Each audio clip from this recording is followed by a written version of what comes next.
welcome back, our dear viewers. The government has recently announced a plan to complete the second stage of development of Northern Sinai. The announcement read that the service sector will account for 55% of the government investment directed to North Sinai, followed by the construction sector at 10.5% and the agriculture and land reclamation schemes at 6.4%.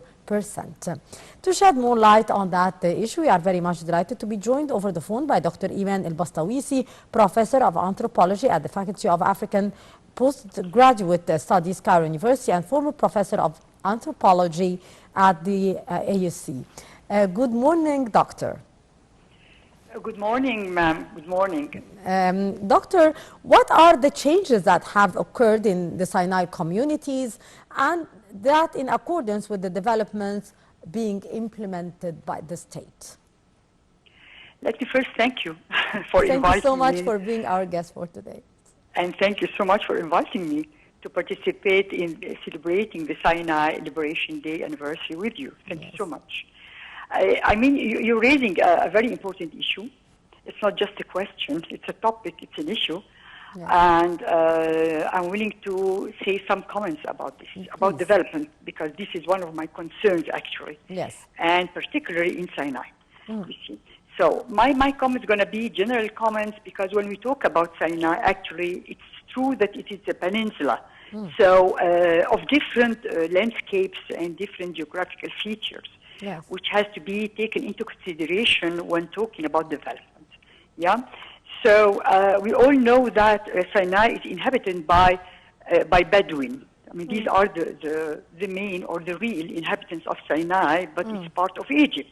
Yes. So nowadays we can hardly talk about how many people or the population of Bedouin confronting the people who live now in Sinai. They're the people, especially the young people who come from different governors, Egyptian governments, to live in Sinai. You see, so here the whole demographic aspects or the demographic features of the population in Sinai has changed. You see, so when we talk about development, first of all, we have to ask ourselves, whom are we concerned with the development? Development to whom? Because now we're talking about how we call it, it's a cultural diversity, which has to be considered if we're talking about real, sustainable, integrated development. Yeah, because all the inhabitants are Egyptian now. They are all Egyptian. We are all Egyptian, you see? And one of our aim is to develop Sinai, whether in the north, in the central of Sinai, because central of Sinai is different from the north and from the south. However, it is actually joined with the governor of the North Sinai. But it has also its different features, geographical features. You see. Yes. I mean that the geographical feature has to be taken into consideration. We're talking about architecture, especially architecture constructions, you see, because we have to consider this. Everything has to be calculated. You see, so because we want to have the best out of it, we don't want to destroy anything. On the contrary, we have very beautiful scenery in whole Sinai, and we have part of it that was declared as world cultural and natural heritage, which is very very rare in the whole world. You see, I mean, we are part of the human beings too. You see, right? Yes. So this is one of the things that really I'm concerned about, you see. And when you build an hotel, for instance, in El Arish, going to be different style and different architecture, design, and construction. If you compare this, if you want to build an hotel in South Sinai, for instance, or in St. Catherine, you see, it has to be, because it has a unique environment. The whole Sinai has a unique environment, so this has to be addressed instead of destroy it. We have to add, like we say, an additional artistic element, not the opposite. You see, that's what I'm concerned be for the moment, from the moment, Yes. But I appreciate the whole development plan. I mean, it's a big, huge development plan introduced to Sinai. So I really appreciate it. But what I'm worried about as an anthropologist. And anthropology, you know, it's how do you call it? It's a interdisciplinary approach that cares about architecture, that cares about human beings, that cares about natural resources. You see, this is one thing. I mean, this is very important, you see, especially when we talk about tourism, and this is one of our aim to get more tourism, you see. But first of all, we have also to calculate and see and consider the carrying capacity of each hotel, and we always do this, you see. But we have another thing to think about, which is the carrying capacity of this hotel on the area itself.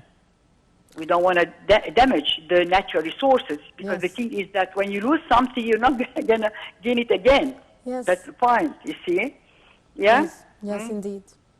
Doctor, what are the developments that are being implemented in Sinai at the current time, and how do you evaluate these developments till the moment, and what more do you expect to happen to reach the level of development that we desire for this very beautiful and important location, the Sinai Peninsula? Let us, let us invent new types of tourism, for instance. Because as I said before, tourism is one of the things that you want to achieve, a real tourism, you see. However, another idea, or another opinion from people who are real professionals, say that tourism is not, how do you call it, it's a vulnerable industry. Yes. Because it's, I mean, if anything happened in the whole world, and we are part of the world, no one gonna enter Sinai as a tourist, right? So this is very thing that has to be considered too. Because what we're talking, as I said before, about integrated development. So this, we have to know about all the details. This is very important, you see. So the thing is that when we talk about this, we have to consider, for instance, to to widen, for instance, the circle of natural or ecology or ecotourism. Yeah. Because we can provide this. I mean, the area provides it. Yes. It's not us, but the area is ready for this. But how to do it? This is very important. Yes, indeed. And we have good examples for this, ma'am, if you allow me to talk about it. We have good examples for this. We have many ecologies owned by people. And whether, I mean, now I'm not differentiating between people who are Bedouin or non-Bedouin, but both had successful examples for building ecology, for setting up ecologies all over Sinai. And we have good examples for this, you see. And the carrying capacity has been, how do you say, instinctively, or how do you say, normally, because they know about this. They know about this. And we have to let people from Sinai participate in the strategy of this. They have to be part of this because they know about it, even if they are illiterate. Because we're talking about men in the middle age, for instance, or old age who have experience, right? Yes. So we have to listen to them, because illiteracy doesn't mean ignorant. They are not ignorant. They know very well, and they are the professionals there. Yes. So we have to learn from them. Indeed. Doctor, who are the sectors of society that are the target of development in Sinai from your point of view? From my point of view, as we are all Egyptians, everyone has the right to be developed. Indeed. You see, but what I'm emphasizing is what type of development, because we have different figures of development. We're talking about the landscape, we're talking about architecture, we're talking about human beings themselves, you see. For instance, the diseases spread among a population is not the same spread among other populations. So we have to consider this, what to provide to those people and what to provide to others.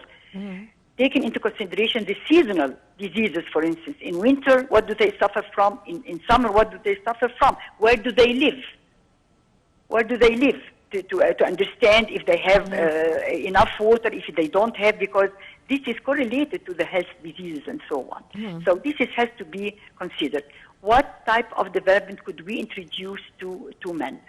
From my point of view is that health issues is very important, health development is very important, and I know that the government is officially that it is building new hospitals.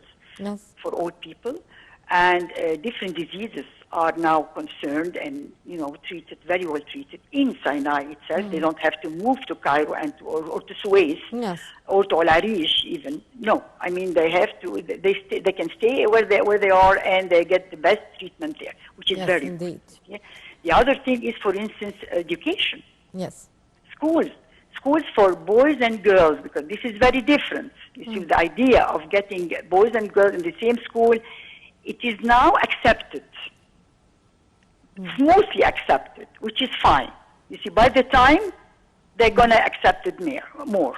You Yes. see, which is fine. And these things happen, how to say, spontaneously.